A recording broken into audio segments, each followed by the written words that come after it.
On this day, 62 years ago, Kenya attained internal self-rule, the right to self-govern after years of colonial rule from Britain.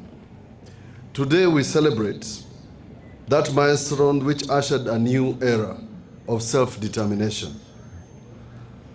This year's theme of Blue Economy and Maritime Affairs echoes Kenya's strategic focus on unveiling potential of aquatic resources for sustainable development and economic transformation.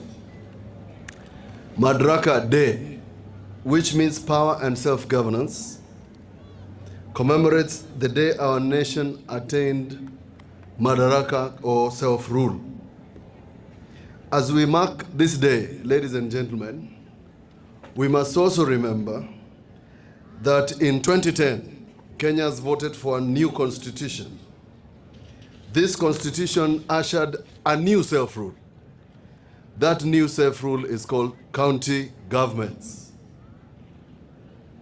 15 years later, ladies and gentlemen, I want to give you a synopsis of where we are in matters devolution. The functions of county government, some of them have been taken away from us. National government has routinely suppressed funds to counties, and some functions are still not funded. As a result, ladies and gentlemen, devolution is facing serious challenges, and I want to give you a synopsis. Last financial year, the county governments bargained for 425 billion as equitable share. However, during the mediation between National Assembly and Senate, a sum of 400 billion was agreed and allocated to counties. Shortly thereafter, the Gen Zs woke up and shook the nation. In the process, counties lost 20 billion. Makueni lost 265 million in the financial year ending 30th of June this year. Ladies and gentlemen, as we speak today, I sit in a committee of governors in an issue concerning something we call road maintenance levy.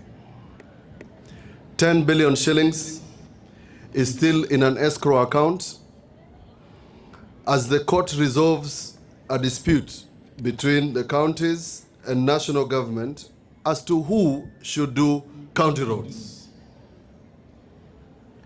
A ruling will be issued on 3rd of June 2025, 2 days from today, and I hope the Constitution is upheld, that county roads is a function of county governments.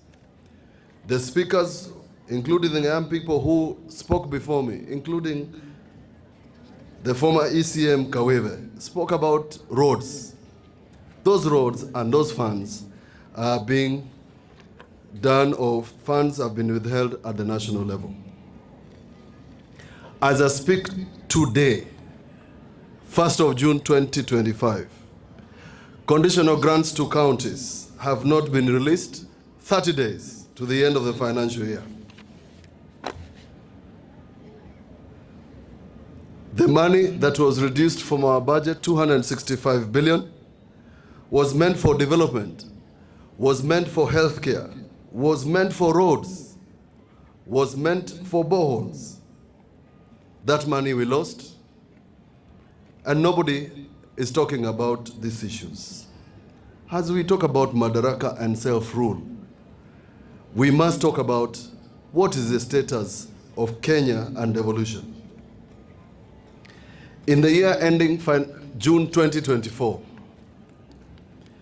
all counties received share of revenue for 11 months and not 12 months. I don't talk about these things, but today I must say them because we are celebrating self-rule. And this self-rule and counties will not survive with this trend. I recently received a circular, and all governors have received a circular, about market committees. Council of Governors has protested this directive because the committees that you saw here today are the function of county governments and not national government.